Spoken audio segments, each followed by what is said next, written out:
found a number of interesting things, but I would say one of the biggest takeaways is this idea of psychological safety. And that is actually the number one predictor of an effective team. What's up, everybody? Welcome back to Awesome Inc.'s podcast, where we highlight people pursuing their definition of, you guessed it, awesome. So buckle up and get ready for some more success story adventures and failures from Kentucky's tech and entrepreneur community. Welcome back, everyone, to hanging out with us here at Awesome Inc. Yes, I know it's a podcast, but we want to think that you're in the room, feet propped up on the coffee table, bucket of popcorn or whatever you like to watch with your shows. We are super thrilled to have probably the most incredible person we've had in our space in December. I can say that confidently, Liz.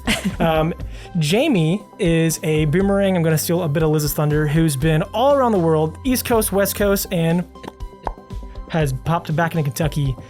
You couldn't hear that pop really well. My chapstick kind of muffled it. So sorry, guys. It was a really good sound effect. But we are excited for the conversation we're going to have.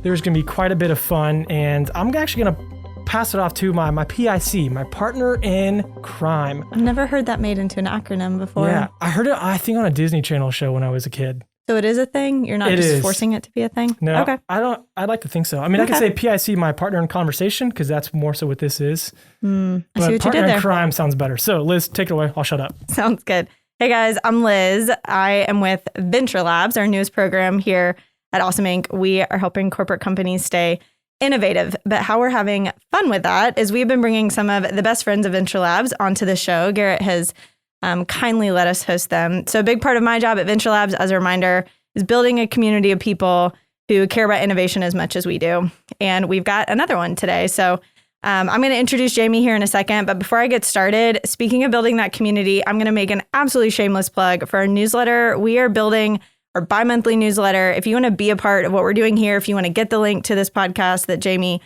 just to hear what Jamie has to say today, head to awesomeinc.org/Venture Labs. It'll be in the show notes.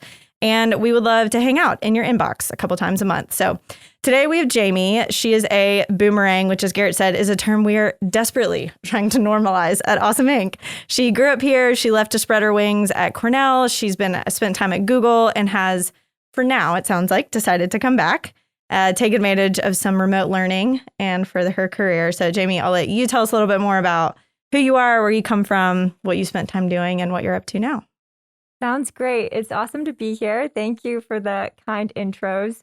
And yes, like you both mentioned, I'm a boomerang similar to others on this podcast and associated with Awesome Inc. in that I was born and raised in Lexington, and I moved to New York, lived in California, lived in England. And the more places I lived, the more I realized that Lexington is a pretty great place to call home.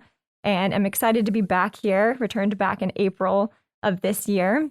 But in terms of my background and my story, like I mentioned, was born and raised in Lexington. And to be perfectly honest, I was and still am a pretty big nerd. So I spent most of my childhood doing ballet at Lexington Ballet and studying, learning, reading just about anything I could, especially anything on the topic of psychology and human behavior. So I was really drawn to the question of why do people do what they do, especially when that is irrational behavior. So not just why do people buy more groceries when the prices go down, but why would they buy more when the prices go up, which is actually a thing with some luxury goods.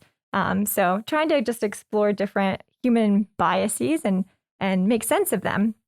So I then went to Cornell, where I studied economics and psychology to focus in on behavioral economics, which is the field that really studies human biases that are widespread. And from there, I worked in a number of psychology research labs, and I thought it'd be pretty cool to go into academia.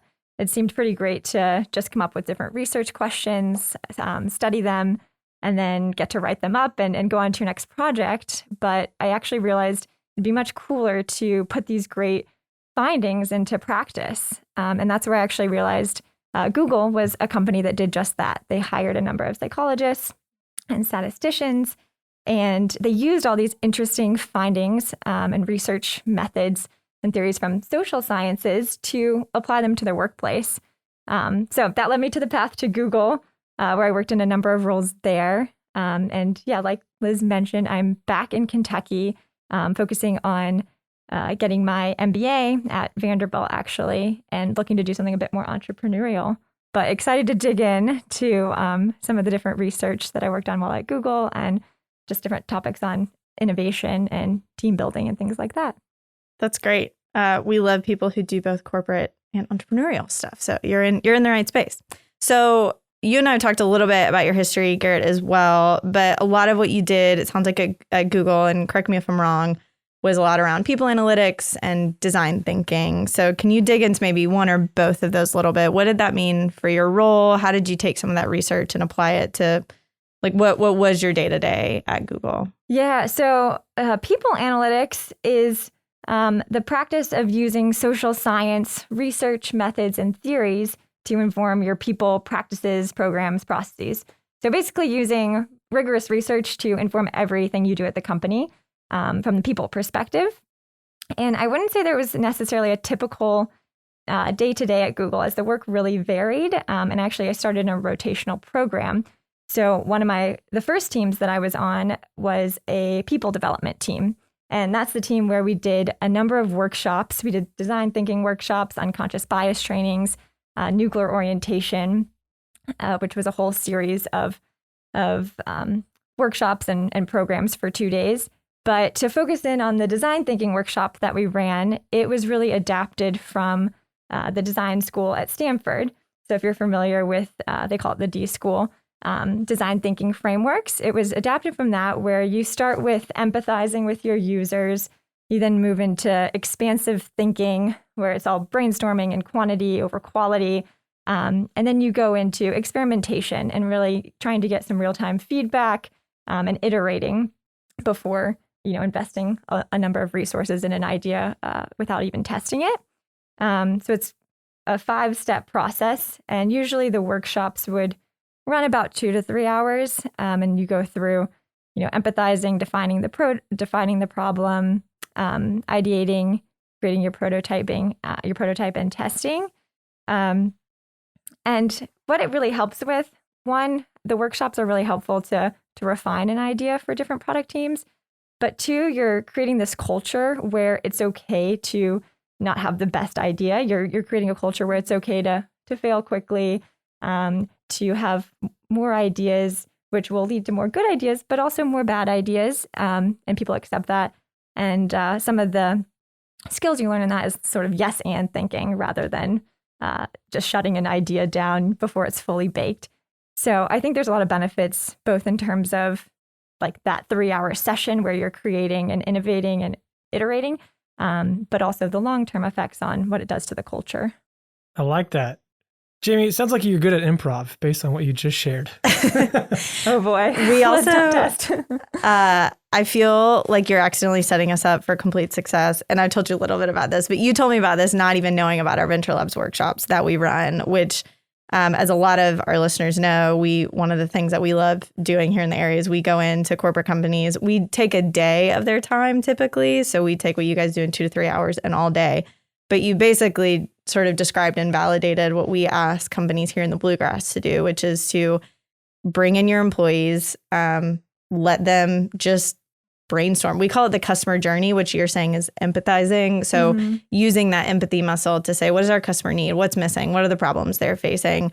And then any idea is a good idea at that point. Lay it all on the table, and then we help them kind of iterate those throughout the day, which I think it's interesting what you're saying is that really sets the tone for what to expect from maybe your leadership. Like a company that lets you go through that is a company, it's the one would think that then allows you to do that throughout your career. So I'm curious, in those workshops or sessions, was that only for new people in the company? Was that an orientation, or was anyone there?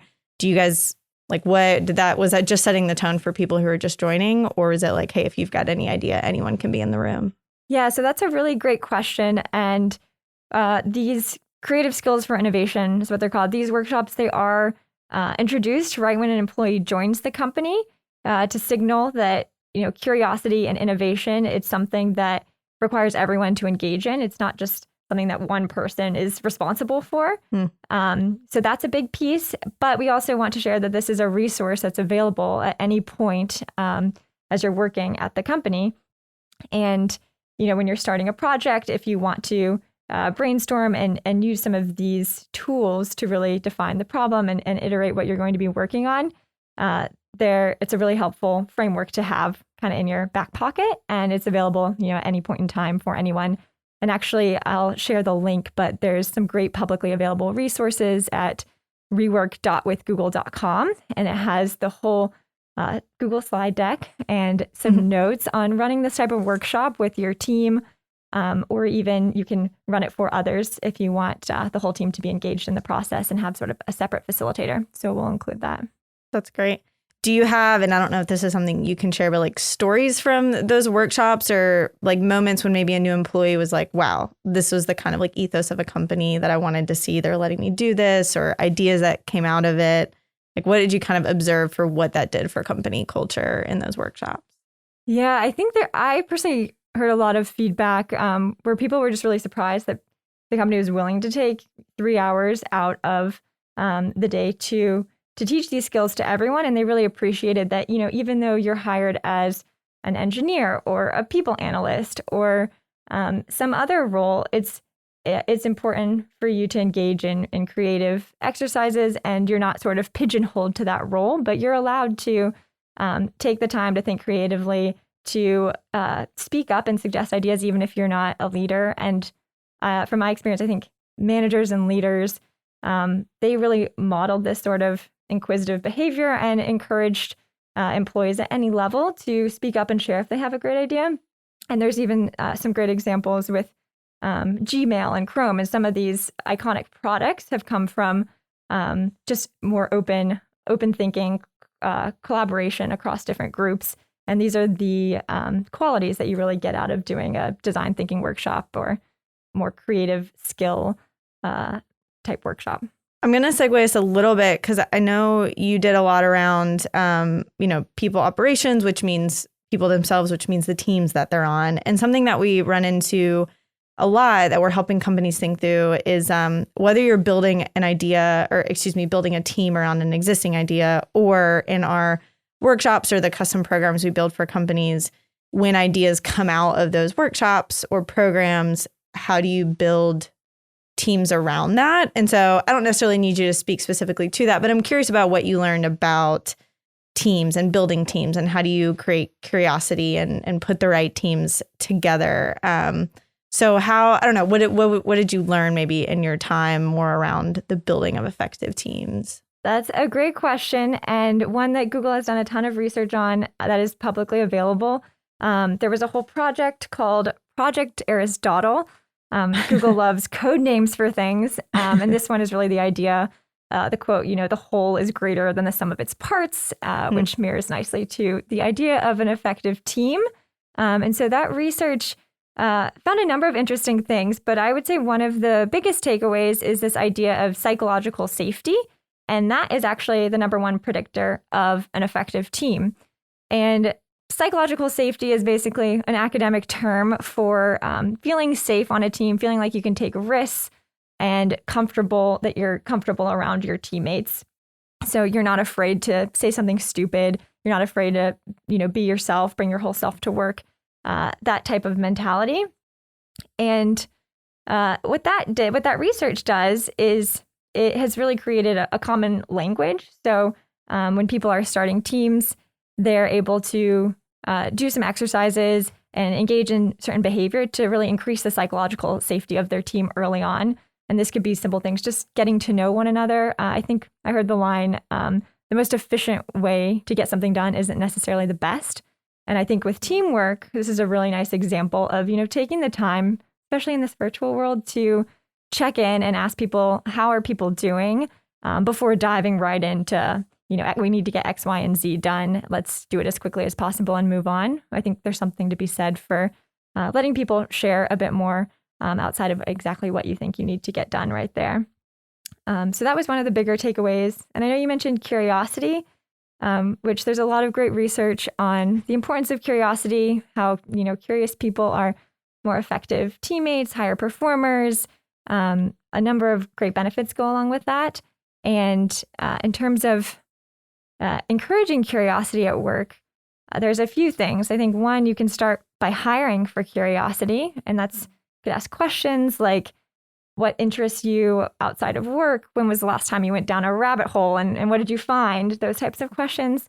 There was actually a story of a billboard on the 101, which is the route from San Francisco. It's on the West Coast, and you take it if you go San Francisco to Mountain View. And the billboard said the first 10 prime digits in e.com. And anyone who went to that website then was able to submit their resume for Google. So it's like if someone's curious enough to go there, that might be a good way. That's really cool. I didn't see that myself, so I don't think that's still around. So yeah, the first part, hiring for curiosity. And then when people enter the company, doing things like design thinking workshops to signal that's important. And one really interesting example is with Astro Teller at X. His title is the Captain of Moonshots, which is a really cool title. But he's the CEO of X, and he really believes in celebrating failures. And so much so that the story is when a project at X fails, they will actually have a party to celebrate the failure. And this is more because they want to encourage people to admit when the idea is no longer worth pursuing or the concept won't work, and not punish that. So it's a good thing to be curious and pursue those ideas, but letting go of sunk costs and admitting when it will no longer work, and doing things to signal that this person they failed and they're still able to work at the company. I think that's a pretty powerful signal as well. I think oftentimes signaling gets a bad rap, but I think what I appreciate about the way you're talking about it is it sounds like the teams and leadership at Google takes that seriously. We're signaling things that we actually mean. We're not just something we talk about a lot or that we hear complaints about is innovation theater, where it's sort of, we're just going to do this so we seem innovative or curious. But I think what, at least the outside perception, and it sounds like the reality is at Google, those things actually come to fruition of you're hiring the right people and then doing these workshops. And then that continues to be the case of you actually continue to encourage employees to think and live and work from that sort of curious open box mindset, which I just think is really cool. You had spoken to us a little bit before on who is on it. So I'd asked you a little bit about who is on a team, and something you said I thought was fascinating, that in some of your research and practice, who is on the team matters a little bit less than the culture of the team. Could you dig into that a little bit? If you remember some of the research I think you were telling us about of like it's not necessarily about having like the right 5 people, but even if it's maybe some of the wrong people, if that culture is there. Yeah, so I'm really glad you asked that, because I think what's really interesting about the research is not just the elements that make a team effective, which, just to recap, those psychological safety is, the number one thing that determines the effectiveness of a team. And this is, again, feeling safe taking risks, being vulnerable around your teammates. The next is dependability, feeling like you can depend on your teammates to get their work done. Structure and clarity, having a sense of what your role is and what the role of others on the team is. Meaning, feeling like you're getting a sense of meaning through your work. And impact, feeling like you're able to make an impact and your work matters. And so while I think hearing those, you'd say, yeah, duh, those all make sense. Those sound like nice things to have on a team. What's interesting is the elements that are not necessarily key contributors to an effective team. And one of those is performance, your performance metric. So if you take a number of people all with the highest performance ratings and you throw them on a team, you don't necessarily get an all-star team. And I think we can see some parallels of this in the sports world, on football teams, on basketball, thinking of Michael Jordan and Scottie Pippen. And if you take a number of the They come back on the podcast. They keep coming up. The Venture Labs episode in particular. Sports analogies are really great for teams, because I think we can see you can take some of the best players, put them on the team, and they may not work so well together. And so I think it's just a good reminder that these other qualities that I mentioned are really critical to bake. And those are something that you can build, whereas you might not necessarily be able to improve performance of all individuals. You can build things like psychological safety and structure, clarity, meaning into people's work. So I think that's promising. And to that point, I think one thing that's really great, speaking of sports teams, is UCLA's famous basketball coach, John Wooden, set a legacy because there was such a team culture, not the individual. And with Google, it's about the bigger team, not just the individual. So I like that something you guys have pinpointed and you're realizing is super crucial. Liz, I can say that we're blessed with our work team, that we realize, hey, it's not just about Garrett, Liz, or Brian, whoever. It's, hey, the greater whole, but also we're serving Lexington first and then the greater community of Kentucky and our startup entrepreneurial ecosystem, all the fun buzzwords. But it really is true. When you are valuing the culture of the team and the people you're working with over yourself, things will change instantaneously. Awesome Inc.'s just a bunch of B players, but we have great culture. No, I'm just kidding. Brian, we love you. Thanks for hiring us all. Brian's an A player. We're B players. No, but I think, even in our community, like you said, we've got so many great community partners here from, I'm thinking of CommerceLex and Base 110 and UK, et cetera.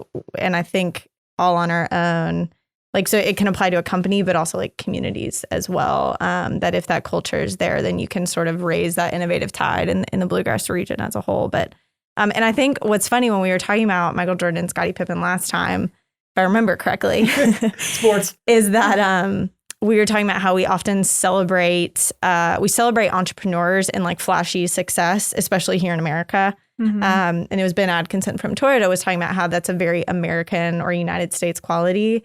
But we don't celebrate as often the people who actually do kind of the hard long-term sludge work of building ideas and growing ideas. The consistency. Yeah. And I think if I hear what you're saying, you've got to have all those people together who care about the same thing. And I think sometimes we can get caught up in that, especially in the entrepreneurial world of we want a bunch of flashy entrepreneurs who all have new big ideas, but putting all those people on a team, none of the ideas are going to last because they're just going to keep coming up with new ideas. None of them want to build it necessarily long-term. And so I think that has a lot of applications to both the corporate world and the startup space as well.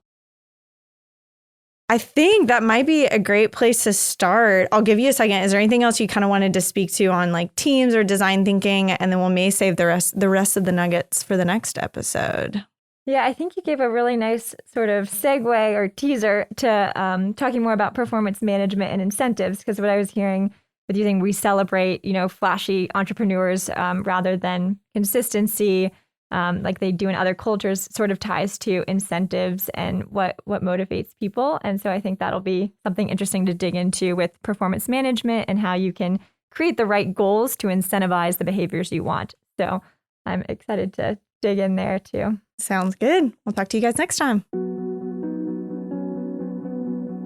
Well, that's it, guys. Thank you so much for checking out this episode of Awesome Inc.'s podcast. And another quick thank you to Lee Rosevere and a few members from our community who provide the music that you hear in this show.